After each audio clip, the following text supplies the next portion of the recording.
Welcome to our channel. Today we how to uninstall Notion AI integration, complete guide step by step clearly. To uninstall the Notion AI integration, begin by opening your Notion workspace. Log into your Notion account using your credentials. Locate the sidebar on the left side of your screen. Scroll through the sidebar to find the Integrations section. Click on Integrations to view all currently installed integrations. Find the Notion AI integration in the list.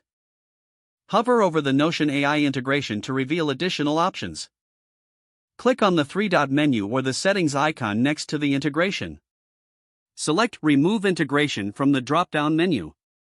Confirm the removal when prompted to ensure you want to uninstall the integration.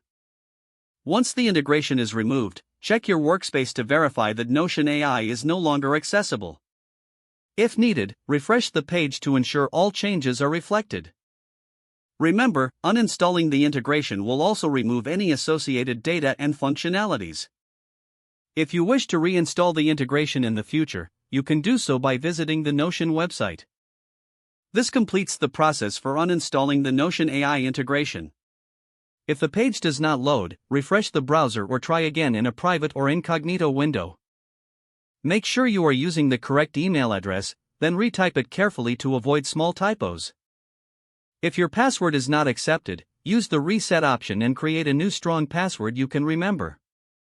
Check your spam folder for verification or security emails, then complete any requested confirmation steps. Enable two-factor authentication if available to improve account security and reduce unauthorized access risk. After signing in, review your profile details so your contact information and settings are accurate and current. If you see an error message, note it down and try again after restarting your device and internet connection. Log out when you finish, especially on shared devices, to keep your account and payment information secure. If the page does not load, refresh the browser or try again in a private or incognito window. Make sure you are using the correct email address, then retype it carefully to avoid small typos. If your password is not accepted, use the reset option and create a new strong password you can remember. Check your spam folder for verification or security emails, then complete any requested confirmation steps. Enable two-factor authentication if available to improve account security and reduce unauthorized access risk. Don't forget to like this video and subscribe to our channel for more step-by-step tech guides.